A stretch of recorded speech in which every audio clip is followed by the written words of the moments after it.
Mapagpalang araw sa inyong lahat mga bebs. Nakikita nyo ba yung mais na hawak ko?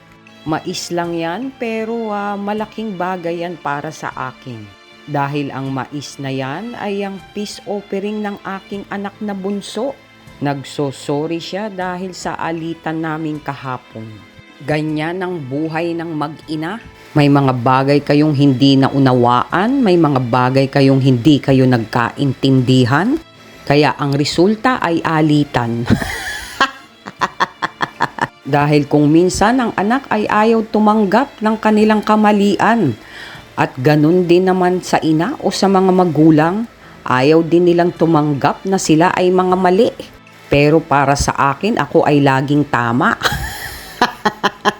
Maaring may alam ang ating mga anak na hindi natin alam. Pero tayong mga magulang ang mas maraming alam dahil tayo na ang naka-experience ng mga bagay-bagay. Kaya nga tayo nakarating sa estado na ito ng ating buhay, di ba? Dahil sa ngayon napapansin ko ang mga kabataan ay mas marunong pa sa magulang. Mga nilamon na ng teknolohiya at ng mga social media. Ang alam ko noon, ako ay masunuring bata dahil ako ay nakikinig sa aking magulang. Pag sinabi niyang hindi pwede, ay hindi talaga pwede. Pero ngayon, ang mga kabataan na hindi ko malamang dahilan. Ang mga kabataan ngayon ay nakahawak lang ng kaunting pera ay akala mo kaya nang bilhin lahat. Samantalang ako noon, working student ako habang ako ay nag-aaral.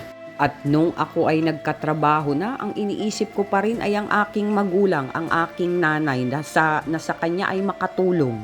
Kaya naman kada sweldo ko noon ay meron talagang bahagi ang nanay ko sa aking sinasahod at bukod doon ay may pasalubong pa siya.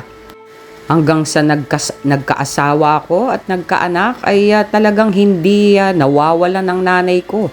Laging yan na may paambon o kaya may paulan.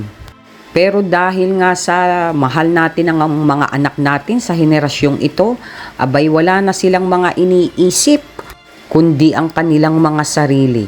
Maraming sakripisyo ang mga magulang na kung minsan ay hindi nila naiintindihan. Lalo na't nabibilhan mo sila ng kanilang mga gusto at mga pangangailangan.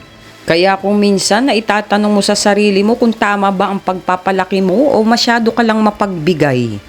Kaya kung minsan ay mas maigi pang huwag ka na lang magalit dahil pag galit ka ay kung ano-ano ang lumalabas sa bibig mo na masasakit na salita. Kaya't mas maiging tumahimik ka na lang at iiyak mo na lang. At least ikaw ay malinis ang puso mo at wala kang nasaktan na tao. At malinis pa ang konsensya mo dahil wala kang nabitawang masasakit na salita. Dahil kung minsan ang mga anak ay matatawag kong mga takers lang, hindi sila givers. Hindi katulad nating mga magulang ay talagang give lang tayo ng give.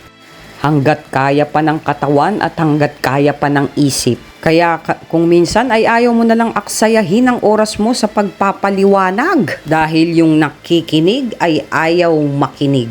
Kaya shout out sa ating lahat mga bebs. Tayo ang mga givers at ang mga anak ang mga takers.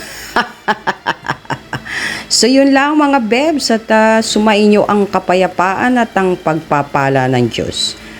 Good vibes! Mwah!